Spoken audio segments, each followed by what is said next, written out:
Hello विद्यार्थी, कैसे हो? वेलकम। आपका पाठ नंबर 6 रासायनिक अभिक्रिया एवं उत्प्रेरक, जिसकी पिछली क्लास में मैंने आपके लिए रासायनिक समीकरण किसे कहते हैं यानी रासायनिक समीकरण किसे कहते हैं और इसके अलावा क्रिया कारक और उत्पाद की परिभाषा आपको समझाई कि भाई क्रिया कारक किसे कहते हैं, उत्पाद किसे कहते हैं। इसके अलावा तीर के जो निशान हैं यानी अकेला तीर का निशान है या दोहरा तीर का निशान है, उनका क्या अर्थ है इसके बारे में समझाया। आज एक नया टॉपिक आपका प्रारंभ करने जा रहे हैं, रासायनिक समीकरण को लिखने के चरण की। जो हम रासायनिक समीकरण लिख रहे हैं, कल रासायनिक समीकरण की मैंने आपको परिभाषा बताई, उसकी डेफिनेशन बताई। तो जो रासायनिक समीकरण जो हम लिख रहे हैं उसके लिखने के चरण कौन कौन से हैं इसके बारे में आपको समझा रहे हैं। तो पहले आप प्रश्न नोट कर लो। तो देखिए प्रिय छात्रों, इसका प्रश्न बनता है कि रासायनिक समीकरण को, प्रश्न नोट कर लेना पहले, रासायनिक समीकरण को, किसको? रासायनिक समीकरण को, ध्यान देना, प्रश्न नोट करना, रासायनिक समीकरण को, रासायनिक समीकरण को, रासायनिक समीकरण, रासायनिक समीकरण, कल रासायनिक समीकरण किसे कहते हैं इसके बारे में पूरा विस्तार बताया आपको उदाहरण सहित। और आज मैं आपको रासायनिक समीकरण को लिखने के चरण, रासायनिक समीकरण को लिखने, रासायनिक समीकरण को लिखने के चरण कौन कौन से हैं, कौन कौन से हैं। आई बात समझ में कि रासायनिक समीकरण को लिखने के चरण, रासायनिक समीकरण को लिखने के चरण कौन कौन से हैं समझाइए। कि जो रासायनिक समीकरण हैं इनको हम किस प्रकार लिखते हैं, यानी जो कल जैसे आपके उदाहरण के लिए आपको जैसे मैंने समझाया था कि जो क्रिया कारक होते हैं, क्या होते हैं? क्रिया कारक, जिन्हें हम अभिकारक के नाम से भी जानते हैं, अभिकर्मक के नाम से जानते हैं, वो हमेशा कौन सी साइड लिखे जाते हैं? बाईं तरफ। कौन सी तरफ? बाईं तरफ, यानी तीर के चिन्ह के बाईं तरफ। ऐसा मैंने आपको कल समझाया। इसके अलावा जो क्रियाफल होते हैं या उत्पाद होते हैं, प्रोडक्ट होते हैं, वो तीर का जो निशान होता है उसके दाईं ओर लिखे जाते हैं। तो इतना कल मैंने आपको सामान्य जानकारी दी। तो उसी से संबंधित जो नियम हैं, उसी के संबंधित जो चरण हैं, उनके बारे में आपको बताने जा रहा हूं। तो देखिए ध्यान समझना, नॉर्मल हैं। तो देखिए सबसे पहले उत्तर लिखकर और इसको, इसकी हेडिंग डाल लेना, चाहे सीधे लैंग्वेज में लिख लेना कि किसी रासायनिक समीकरण को, नोट करना, किसी रासायनिक समीकरण को, किसी रासायनिक समीकरण को, किसी रासायनिक समीकरण को, जो अपने क्या होते हैं रासायनिक समीकरण जो होते हैं, रासायनिक समीकरण को निम्न चरणों में लिखकर पूरा किया जाता है। रासायनिक समीकरण को, किसी रासायनिक समीकरण को यानी निम्न चरणों में लिखकर, यानी इसके क्या है? ये स्टेप हैं। क्या है इसके? स्टेप हैं। तो किसी रासायनिक समीकरण को निम्न चरणों में, किसी रासायनिक समीकरण को निम्न चरणों में,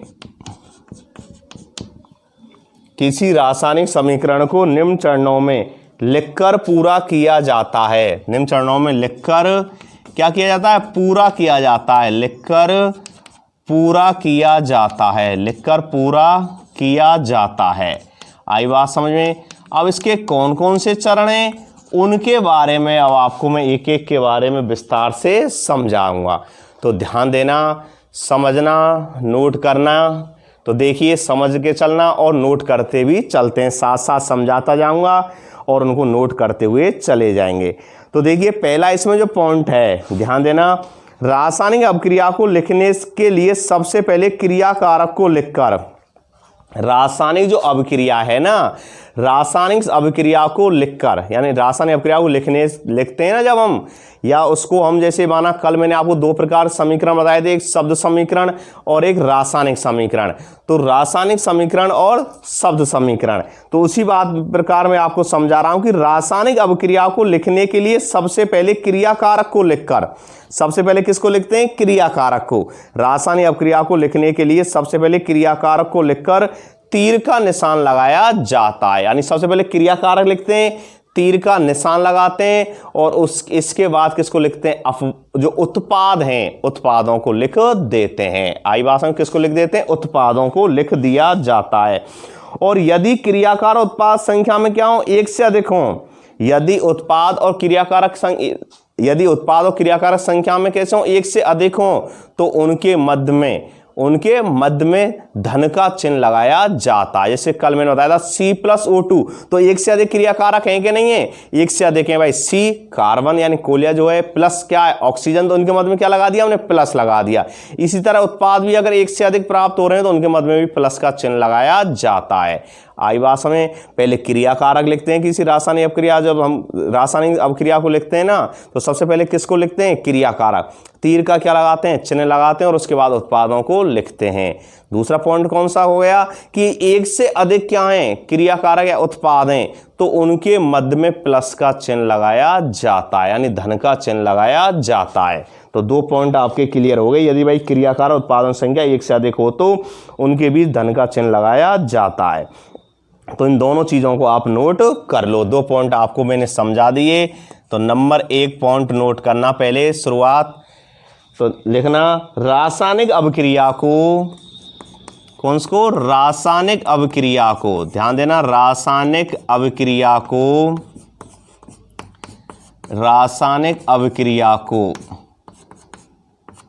यानी रासायनिक अभिक्रिया को लिखने के लिए, रासायनिक अभिक्रिया को लिखने के लिए रासायनिक जो अभिक्रिया होती है उसको लिखने के लिए पहले क्या करते हैं? क्या लिखते हैं? पहले क्रियाकारक लिखते हैं। क्या लिखते हैं? क्रियाकारक। लिखने के लिए सबसे पहले क्रियाकारक को, लिखने के लिए सबसे पहले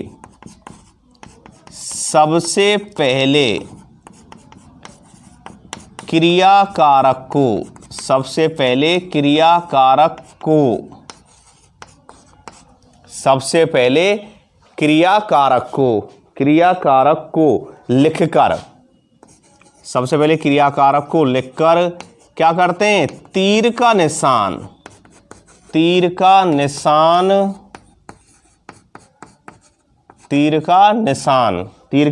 कह लो, चिन्ह कह लो, तीर का निशान लगाया जाता है, यानी तीर का निशान क्या किया जाता है? लगाया जाता है। आई बात समझ में? तो बहुत महत्वपूर्ण बिंदु हैं ये। तो रासायनिक अभिक्रिया को लिखने के लिए सबसे पहले क्रियाकारक को लिखकर तीर का निशान लगाया जाता है और इसके बाद उत्पादों को लिखा जाता है। इसके बाद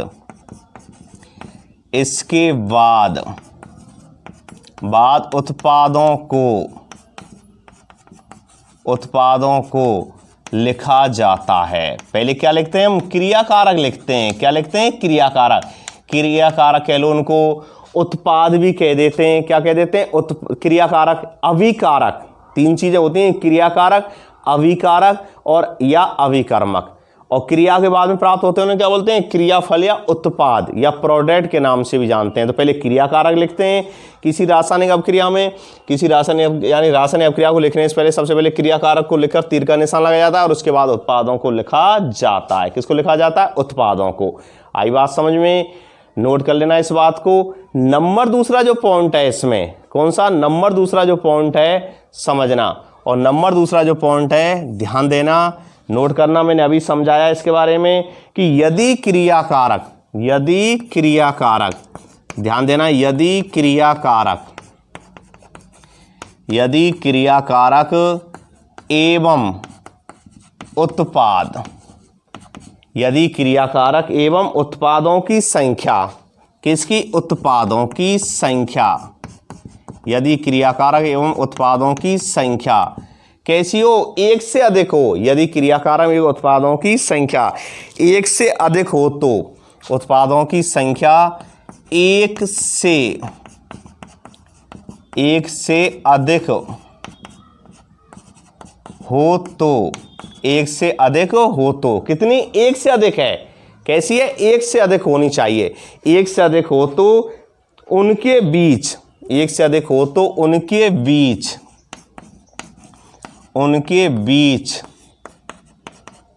धन का, किसका, धन मतलब प्लस का, किसका, प्लस का। आई भाषा में धन का, किसका, प्लस जो होता है ना, धन प्लस कोई बोलते हैं, इस तरह कोष्टक में लिख भी लेना, कंफ्यूज दूर हो जाएगा, प्लस, ठीक है ना। धन का चिन्ह लगाया जाता है, किसका चिन्ह लगाते हैं, धन का, प्लस का। आई बात समझ में, यानी का चिन्ह लगाया जाता है। आई भाषा में यदि क्रियाकारक उत्पादन संख्या एक से अधिक हो तो उनके बीच धन का चिन्ह लगाया जाता है, ठीक है ना। अब एक अवक्रिया के द्वारा जैसे इसको मैं समझा देता हूं, उदाहरण दे देता हूं आपके लिए, उससे और क्लियर हो जाएगा। जैसे C+O2 और क्या हो गया, CO2। अब देखिए C और प्लस O2 कितने क्रियाकारक हैं, यहाँ पर दो हैं कि नहीं है, एक से अधिक हैं कि नहीं है, तो उनके मध्य में क्या लगा दिया, प्लस लगा दिया, C+O2 क्या बन गया, CO2 बन गया, क्या बन गया, CO2, C+O2 क्या बन गया, CO2 बन गया। आई बात समझ। तो एक से अधिक उत्पाद हैं कि क्रियाकारक हैं कि नहीं है, एक से अधिक क्रियाकारक हैं। उत्पाद तो केवल अकेला है, लेकिन क्रियाकारक कितने हैं, एक से अधिक हैं, तो क्या लगा दिया, उनके मध्य में प्लस का चिन्ह लगा दिया। एक और दूसरा उदाहरण समझो आप कि beryllium chloride BaCl2, beryllium chloride ये किससे क्रिया कर रहा है, ये क्रिया कर रहा है सोडियम सल्फेट से, Na2SO4 यानी बेरिलियम क्लोराइड। बेरिलियम क्लोराइड जो है किससे क्रिया कर रहा है, सोडियम सल्फेट से, किससे क्रिया कर रहा है, सोडियम सल्फेट से। और क्या बना रहा है, ये बना रहा है BaSO4 यानी बेरिलियम सल्फेट। बेरिलियम सल्फेट शेष क्या बचा, NaCl नमक बचा। बैलेंस के लिए क्या लगा देंगे, 2 लगा देंगे, क्या लगा देंगे, 2। आई बात समझ में। तो ध्यान देना, beryllium chloride plus sodium sulphate, क्या है, सोडियम सल्फेट, क्रिया कर क्या बना रहे हैं, ये बना रहे हैं बेरिलियम सल्फेट और सोडियम क्लोराइड, क्या बना रहे हैं, सोडियम क्लोराइड, नमक का निर्माण कर रहे हैं। आई बात समझ में। तो देखिए 2 या 2 से अधिक कैसे हैं, 2 या 2 से अधिक भी हो सकते हैं, तो यहाँ 2 हैं, 2 क्या है, उत्पाद हैं कि नहीं है, तो उनके मध्य में भी क्या लगा दिया, प्लस। और क्रियाकारक भी कितने हैं, 2, तो उनके मध्य में भी क्या लगा दिया, प्लस। तो वही बात है, यदि क्रियाकारक उत्पादन संख्या एक से अधिक हो तो उनके बीच धन का चिन्ह लगाया जाता है, यानी प्लस का चिन्ह लगाया जाता है। आई बात समझ में। तो 2 पॉइंट मैंने क्लियर कर दिए किसी रासायनिक समीकरण लिखने के चरण। आई बात समझे। तीसरा चरण है कि किसी रासायनिक अभिक्रिया में ना तो द्रव्यमान का निर्माण होता है ना ही उनका विनाश, अतः तीर के चिन्ह के दोनों ओर अभिकारक और उत्पादों की परमाणु संख्या कैसी रहती है, समान। इसका मतलब है कि द्रव्यमान संरक्षण का नियम, द्रव्यमान संरक्षण का नियम, ऊर्जा संरक्षण के नियम। द्रव्यमान संरक्षण का नियम क्या होता है, ना तो हम द्रव्यमान को उत्पन्न कर सकते हैं, यानी किसी भी रासायनिक अभिक्रिया में ना तो हम द्रव्यमान को क्या कर सकते हैं, उत्पन्न कर सकते हैं, और ना ही उसका हम क्या कर सकते हैं, विनाश कर सकते हैं। आई बात समझ में। ध्यान देना, किसी रासायनिक अभिक्रिया में ना तो द्रव्यमान का निर्माण होता है ना ही उसका विनाश, अतः तीर के चिन्ह के दोनों ओर जो क्रियाकारक हैं और क्या है, उत्पाद, उनकी संख्या कैसे होनी चाहिए, बराबर होनी चाहिए। वो बात हो गई LHS बराबर RHS। लेफ्ट हैंड साइड यानी बायां पक्ष और दायां पक्ष, राइट हैंड साइड, दोनों कैसे होनी चाहिए, बराबर होनी चाहिए। आई भाषा में द्रव्यमान संरक्षण के नियम के अनुसार, क्योंकि किसी रासायनिक अभिक्रिया में ना तो हम द्रव्यमान का निर्माण कर सकते हैं ना ही उसका विनाश कर सकते हैं। आई बात समझ में। ये हमेशा सदैव कैसा रहता है, संरक्षित रहता है। इसलिए तीर के चिन्ह के दोनों ओर, अब तीर के चिन्ह के दोनों ओर क्या होते हैं, एक तो होते हैं क्रियाकारक और दूसरी ओर क्या होते हैं, उत्पाद। तो दोनों में जो परमाणुओं की संख्या कैसे होनी चाहिए, समान होनी चाहिए। कैसे होनी चाहिए उनमें उत्पादों की परमाणु संख्या कैसे होनी चाहिए, समान होनी चाहिए। LHS बराबर RHS। और यदि ऐसा नहीं है तो रासायनिक समीकरण को, जो रासायनिक समीकरण है उनको हिट एंड ट्रायल विधि यानी अनुमान विधि के द्वारा बैलेंस किया जाता है। कौन सी विधि द्वारा, अनुमान विधि, यानी हिट एंड ट्रायल विधि का हिंदी अर्थ होता है अनुमान विधि। हिट एंड ट्रायल विधि के द्वारा क्या किया जाता है, बैलेंस किया जाता है अंक लगा के। यानी LHS बराबर RHS के जो बराबर होने चाहिए। जैसे मैंने समीकरण में दिया है, देखो बेरिलियम कितना है यहाँ पर 1, यहाँ देखिए 1 है कि नहीं है।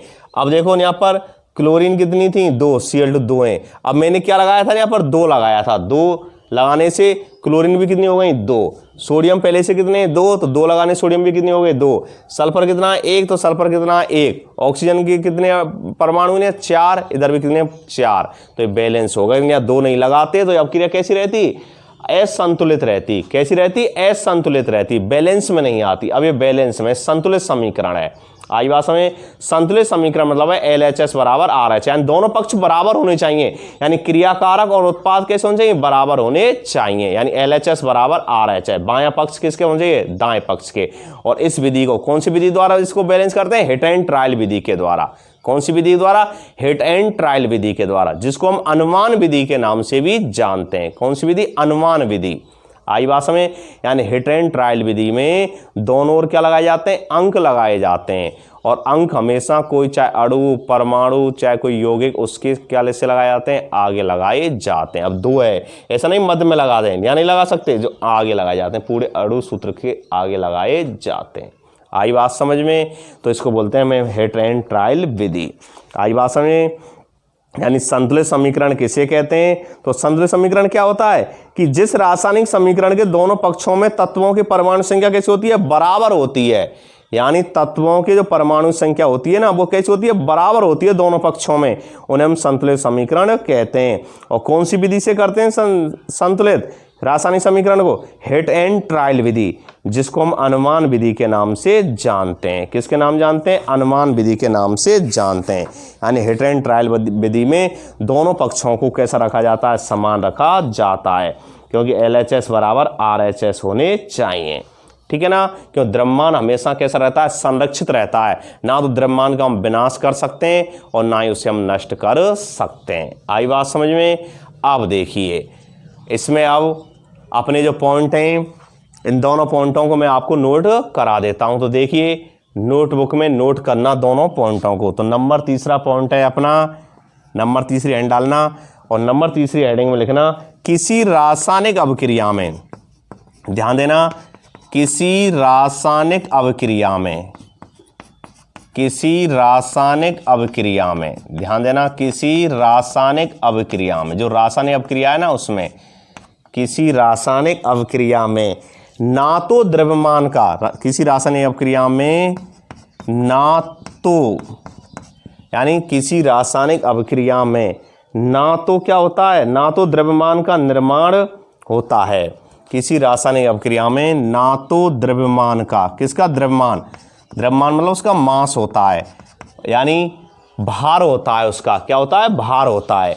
तो किसी रासायनिक अभिक्रिया में ना तो द्रव्यमान का निर्माण होता है, द्रव्यमान का निर्माण होता है, निर्माण होता है, निर्माण होता है, और ना ही विनाश, और ना ही विनाश। आई बात समझ में, ध्यान देना, गौर देना, समझना इस बात को कि किसी रासायनिक अभिक्रिया में ना तो द्रव्यमान का निर्माण होता है और ना ही क्या होता है, विनाश, ना ही विनाश, उसका विनाश नहीं होता है। अतः तीर के चिन्ह के दोनों ओर, अतः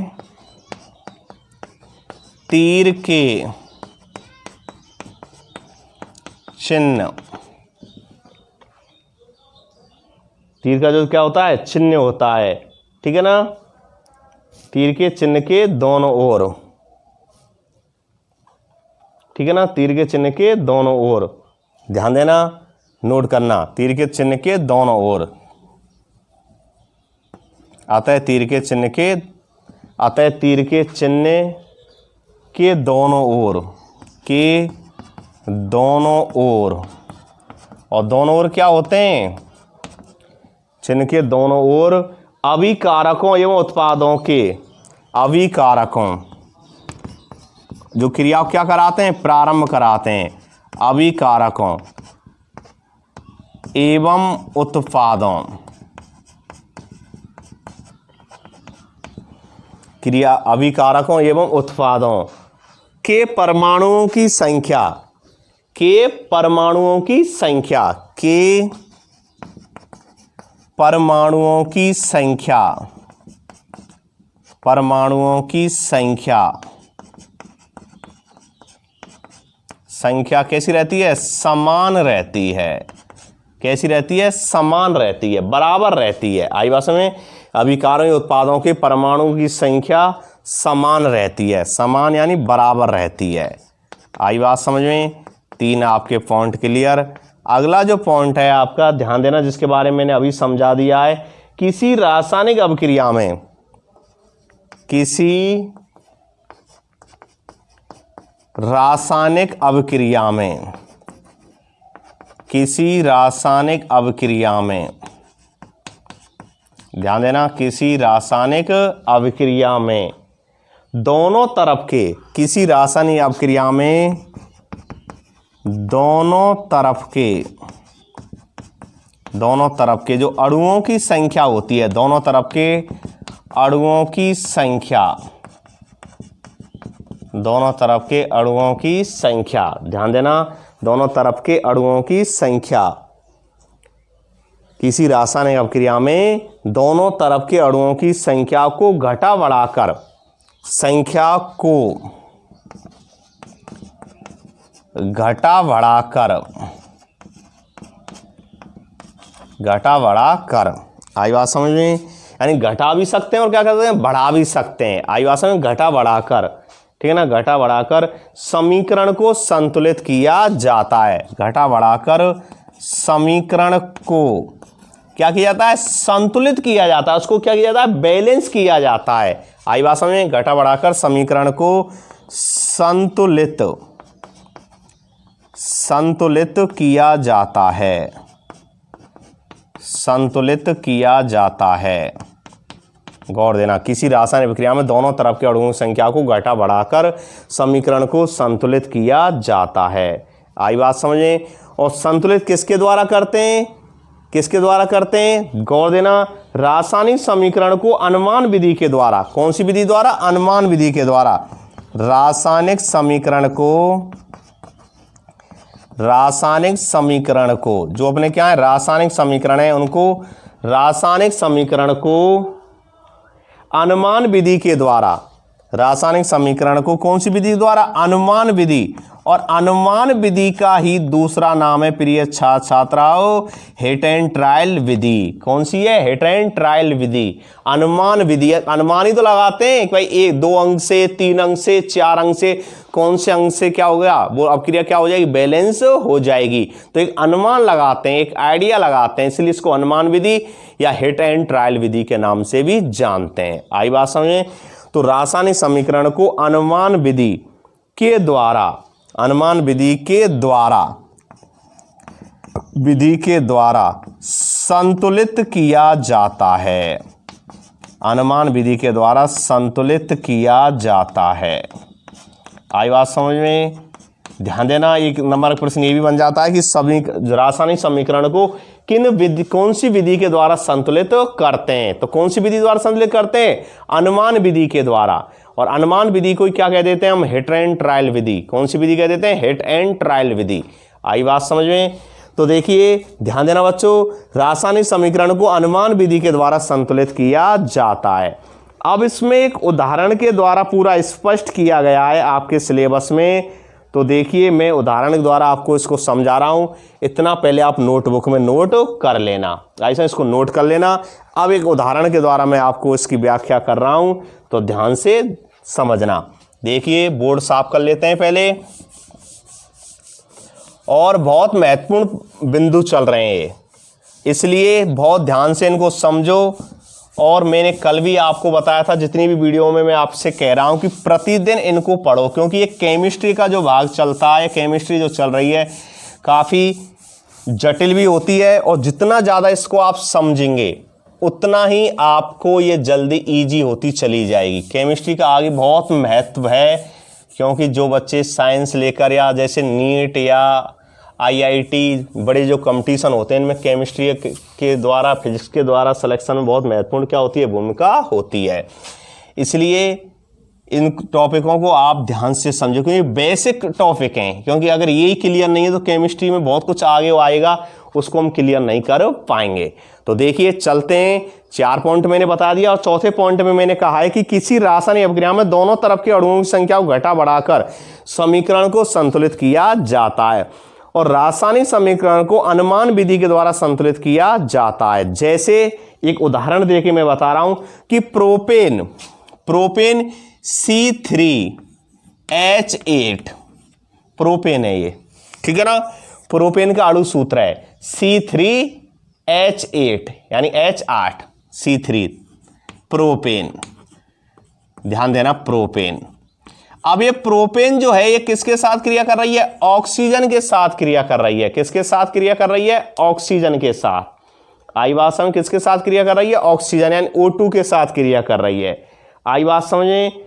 और क्रिया करके बना रही है ये CO2 कार्बन डाइऑक्साइड प्लस क्या बना रहे हैं? जल बना रही है H2O।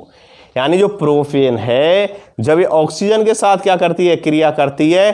तो क्रिया करने के बाद ये यानी कार्बन डाइऑक्साइड प्लस जल का निर्माण कर रहा है। किसका? जल का।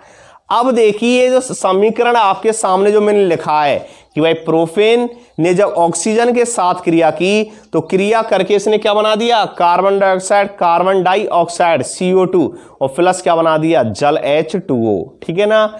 अब देखते हैं कि भाई ये बैलेंस में है, तो देखिए है या नहीं। इधर कार्बन कितने? इधर कार्बन है, देखो क्रियाकारक में कार्बन जो है ना, यानी कार्बन कितने परमाणु हैं? 3। तो इधर उत्पाद में देखो कितने आए? 1। बैलेंस में है? नहीं है।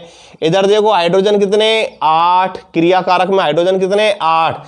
तो उत्पाद में हाइड्रोजन कितने? 2। बैलेंस में है क्या? नहीं है। इधर ऑक्सीजन देखो कितने? ऑक्सीजन के परमाणु कितने? 2। इधर ऑक्सीजन देखेंगे तो देखो O2 CO2 में तो O2 2 यहाँ पर है और 1 जल में कितने परमाणु हो गए? 3। क्या बैलेंस में? नहीं है। ना तो कार्बन बैलेंस में, कार्बन के परमाणु, ना अपने हाइड्रोजन के परमाणु बैलेंस में और ना अपने ऑक्सीजन के परमाणु बैलेंस में है। तो कैसी अभिक्रिया हो गई? ये असंतुलित अभिक्रिया हो गई। कौन सी हो गई? असंतुलित। और मैंने आपको बताया है कि जो असंतुलित रासायनिक समीकरण होते हैं उनको अनुमान विधि के द्वारा या हिट एंड ट्रायल विधि के द्वारा उनको संतुलित किया जाता है। क्यों संतुलित किया जाता है? क्योंकि मैंने आपको नियम नंबर 3 में ये समझाया था कि द्रव्यमान को ना तो हम उत्पन्न कर सकते हैं और ना ही उसको क्या कर सकते हैं? विनाश कर सकते हैं। यानी जो द्रव्यमान होता है ना किसी रासायनिक अभिक्रिया में, ना तो द्रव्यमान का हम निर्माण कर सकते हैं और ना ही उसका विनाश कर सकते हैं, बल्कि उसका क्या होता है? हमेशा संरक्षित होता है। क्या होता है? संरक्षित होता है। वो वही ऊर्जा संरक्षण वाली नियम वाली बात हो गई। ऊर्जा संरक्षण वाला नियम यही तो है कि ना तो हम ऊर्जा का क्या कर सकते हैं? निर्माण कर सकते हैं, ना ही उसका विनाश, बल्कि उसे हम एक रूप से दूसरे रूप में क्या कर सकते हैं? परिवर्तित कर सकते हैं। ऊष्मा संरक्षण के नियम, ऊष्मा गतिकी के नियमों के नाम से भी इनको जानते हैं। उसी तरह द्रव्यमान संरक्षण का नियम है। द्रव्यमान संरक्षण का नियम भी यही कहता है ना तो किसी रासायनिक अभिक्रिया में द्रव्यमान का हम निर्माण कर सकते हैं, ना ही उसका विनाश, बल्कि दोनों पक्ष कैसे होने चाहिए? बराबर होने चाहिए। यानी क्रियाकारक बराबर किसके होने चाहिए? उत्पाद के। यानी LHS बराबर RHS, LHS बराबर RHS, लेफ्ट हैंड साइड बराबर राइट हैंड साइड। आई बात समझ में? अब ध्यान देना बच्चों कि इसमें सबसे पहले यानी हम कार्बन को ही संतुलित करते हैं। किसको संतुलित कर देते हैं? कार्बन को। तो देखिए लिख लेते हैं होने को, तो इसको हम सीधी डायरेक्ट भी कर सकते हैं सब क्रियाओं बैलेंस में, लेकिन मैं आपको समझाने की वजह से 2-3 स्टेप बढ़ा रहा हूं। तो ध्यान देना, हैंड डालना पहले इसमें, सीधा लिखना कार्बन को संतुलित करने पर। किसको संतुलित करने पर? कार्बन को। कार्बन को संतुलित करने पर। अब देखिए कार्बन को संतुलित करेंगे तो देखिए पहले समीकरण लिख लेते हैं। समीकरण क्या है कि भाई प्रोपेन है। क्या है? प्रोपेन ने ऑक्सीजन के साथ क्रिया की और क्रिया के बाद कार्बन डाइऑक्साइड प्लस जल का निर्माण कर दिया। अब देखिए आप क्रियाकारक, क्रियाकारक किसे कहते हैं? जो किसी रासायनिक अभिक्रिया को क्या कराते हैं? प्रारंभ। क्रिया कारक भी कह देते हैं उनको, अभिकारक भी कह देते हैं, अभिकर्मक के नाम से भी जानते हैं, जो क्या लेते हैं, किसी रासायनिक क्रिया में भाग लेते हैं। अरे भाग लेने वाले पदार्थों को हम क्या कहते हैं, क्रिया कारक, या जो किसी क्रिया को क्या कराते हैं, प्रारंभ कराते हैं, उन्हें हम क्या कहते हैं, क्रिया कारक। और क्रिया के अंत में जो हमें प्राप्त होता है उसे हम क्रियाफल या उत्पाद के नाम से जानते हैं। तो सबसे पहले देखो भाई, क्रिया कारक में कार्बन कितने, क्रिया कारक में कार्बन कितने, 3, कितने, 3। अब देखिए उत्पाद में कार्बन कितना है, 1। इसका मतलब क्या है, परमाणु कैसे बराबर हैं क्या क्रिया कारक उत्पाद में, नहीं है। क्रिया कारक में कार्बन के परमाणु 3 हैं, तो उत्पाद में कितने, 1 है। कितना है उत्पाद में, 1। तो अब क्रिया कैसी है, असंतुलित है। तो असंतुलित को तो क्या कर रहे हैं हम, संतुलित कर रहे हैं। कौन सी विधि के द्वारा, हिट एंड ट्रायल विधि के द्वारा। हिट एंड ट्रायल विधि का दूसरा नाम क्या होता है, अनुमान विधि। क्या होती है, अनुमान विधि। हिट एंड ट्रायल विधि है क्या, ये समझिए पहले 2 मिनट आप, हिट एंड ट्रायल विधि क्या है। तो इतना तो आपकी समझ में आ गया होगा कि जो असंतुलित समीकरण होते हैं, अनबैलेंस जो समीकरण है हमारे, यानी असंतुलित जो समीकरण होते हैं उनको संतुलित करने की विधि है। यानी असंतुलित समीकरणों को संतुलित करने की विधि है हिट एंड ट्रायल विधि, जिसका दूसरा नाम अनुमान विधि। आई बात समझ में।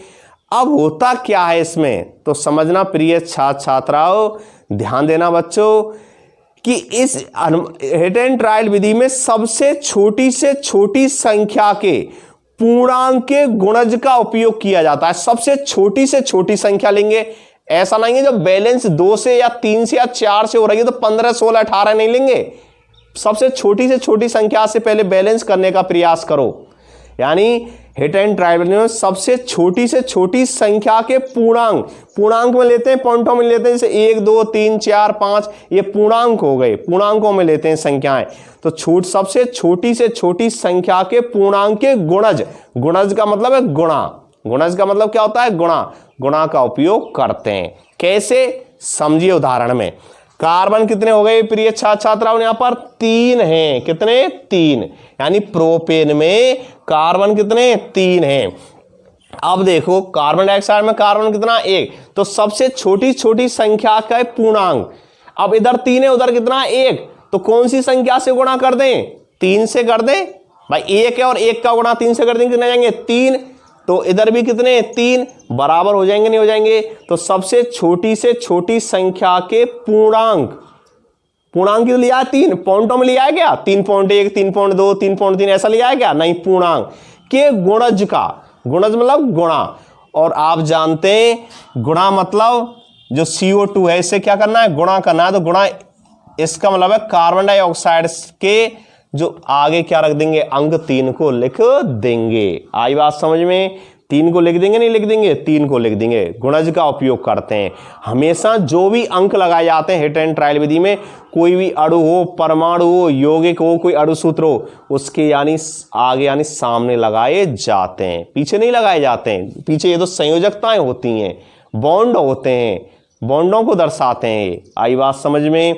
तो कितना लगा दिया, 3। अब देखो 3 लगाने से कार्बन इधर भी 3 और इधर भी 3, कार्बन बैलेंस में हो गया। अब देखते हैं किसको बैलेंस करते हैं, हाइड्रोजन को। तो लिख लेना भाई, वैसे डायरेक्ट भी कर सकते हैं पर मैं आपको लिखने की वजह से, समझने की वजह से इन स्टेपों को बढ़ा रहा हूं। तो ध्यान देना, हाइड्रोजन को संतुलित करने पर, हाइड्रोजन को संतुलित करने पर, आई बात समझे। अब हाइड्रोजन को हम संतुलित करेंगे, समीकरण तो वही है, C3H8 यानी प्रोपेन जब ऑक्सीजन के साथ क्रिया करता है क्या बना देता है, कार्बन डाइऑक्साइड। क्या बना देता है, कार्बन डाइऑक्साइड प्लस जल बना देता है। तो देखिए कार्बन डाइऑक्साइड के सामने क्या लगा दिया था हमने, अभी 3 लगा दिया, 3 लिख देना, प्लस H2O। अब देखिए बच्चों ध्यान देना कि क्रिया कारक में हाइड्रोजन कितने, 4 हैं, वो सॉरी 8 हैं। कितने, 8। क्रिया कारक जो उत्पाद हैं, क्रिया कारक जो हैं उनमें कितने, 8। और उत्पाद में कितने हाइड्रोजन नजर आ रहे हैं आपको, 2। तो ऐसी संख्या से गुणा कीजिए 2 का कि वो कितने हो जाए, 8 हो जाए भाई। क्रिया कारक में कितने हाइड्रोजन परमाणु हैं, 8।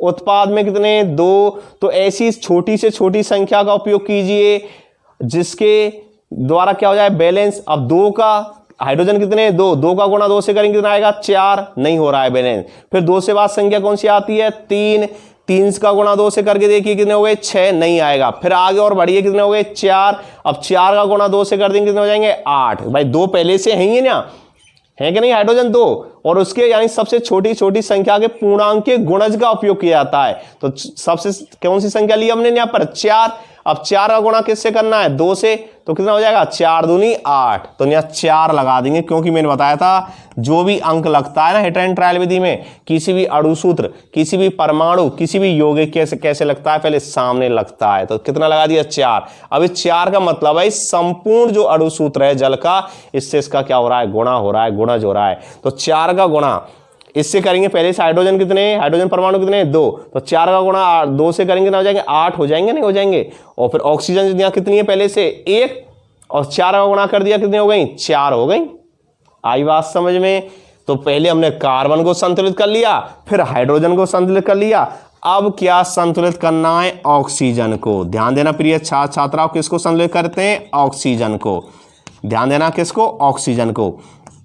ऑक्सीजन को संतुलित करने पर, किसको संतुलित करने पर ऑक्सीजन को, क्योंकि हमने कार्बन संतुलित कर दिया, कार्बन के परमाणु, और हाइड्रोजन के परमाणु बैलेंस कर दिए।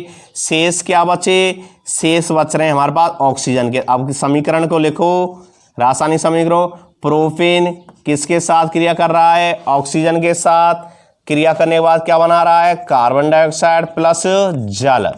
अब देखिए भाई ध्यान देना प्रिय छात्र छात्राओं कि क्रिया कारक में ऑक्सीजन के परमाणु कितने 2, कितने 2, उत्पाद में देखो कितने हो गए, कार्बन डाइऑक्साइड के सामने कितना लगा दिया 3। अब 3 का गुणा इस संपूर्ण यौगिक से हो रहा है कि नहीं हो रहा है, हो रहा है। तो 3 का गुणा ऑक्सीजन के परमाणु कितने पहले से 2, और 3 का गुणा हो रहा है 3 दूनी कितने हो गए 6, 3 दूनी कितने हो गए 6 हो गए।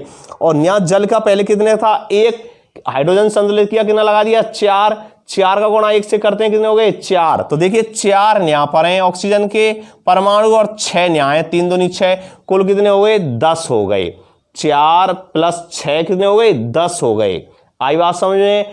अब देखो क्रियाकारक में कितने, क्रियाकारक में है हमारे पास कितने 2, ऑक्सीजन के परमाणु कितने 2, और उधर कितने 10। तो ऐसी संख्या से गुणा करो ये 10 हो जाए। तो 5 का अगर गुणा कर दें 5 दूनी 10, 5 गुणा अगर कर दें ऑक्सीजन के साथ तो कितने हो जाएंगे 10 हो जाएंगे। भाई 2 पहले से हैं, अब ऐसी संख्या से गुणा करना है वे 10 हो जाए। तो 2 गुणा 5 कर दें कितना हो जाएगा 5 दूनी 10 हो जाएगा। तो यहाँ क्या लिख दें हम 5 लिख दें, तो 5 दूनी 10 हो गया। आई बात समझ में, क्या हो गया 5 दूनी 10। तो बैलेंस हुई कि नहीं हुई, बैलेंस में आ गई। कैसे देखो कार्बन 3, इधर कार्बन 3, हाइड्रोजन कितने हो गए इधर 8 हैं, इधर 4 दूनी 8 हो गए। यहाँ हमने क्या लगा दिया ऑक्सीजन में 5 दूनी 10, 5 दूनी 10, ठीक है ना। इधर देखो 3 दूनी 6 और 4 कितने हो गए 10 हो गए। इस तरह हम बैलेंस में कर लेते हैं, यानी रासायनिक समीकरण जो होते हैं उनको हम अनुमान विधि के द्वारा हम क्या कर लेते हैं संतुलित कर लेते हैं। आई बात समझ में, आई बात समझ में। तो ये बैलेंस करने का आपका क्या है तरीका है। इस तरह अभिक्रियाओं को बैलेंस करते हैं और पेपर में हमको बैलेंस में ही अभिक्रिया लिखनी पड़ती हैं, ऐसा संतुलित समीकरण लिखना पड़ता है। तो ध्यान से इसको समझना और जो उदाहरण है किताब के उनको आप बैलेंस करने का प्रयास करना। आई बात समझ में, इनको बैलेंस करना। अगर कोई प्रॉब्लम आती है तो कमेंट्स बॉक्स में आप हमसे लिखकर पूछ सकते हैं, ठीक है ना। नेक्स्ट इसके जो चरण है, 4 चरण मैंने आपको बताएं, शेष इसके जो चरण हैं अभी इसके शेष जो चरण रह रहे हैं उनके बारे में नेक्स्ट अगली क्लास में आपको समझाएंगे। तो चारों चरणों को आप ध्यान दे लेना, याद करना, इनको नोटबुक में नोट कर लेना। और सबसे महत्वपूर्ण चरण इसमें है कि अब समीकरणों को किस प्रकार संतुलित किया जाता है। तो हिट एंड ट्रायल विधि के द्वारा समीकरणों को संतुलित करते हैं, यानी दोनों पक्ष LHS बराबर RHS, यानी बायां पक्ष किसके दाएं के, यानी सबसे छोटी छोटी संख्या का गुणज का उपयोग करना है पूर्णांक का हिट एंड ट्रायल विधि में दोनों तरफ, जिससे मैंने इसमें बैलेंस करके आपको पूरा तरीका बताया है। इस तरह आप बैलेंस कर सकते हैं। आई बात समझे। तो नेक्स्ट मिलते हैं अगले इसके जो चरण रह रहे हैं शेष उनके साथ नेक्स्ट अगली वीडियो में। तब तक आप इन पर अच्छी तरह से ध्यान दो। मिलते हैं नेक्स्ट अगली क्लास में। ओके। थैंक्स।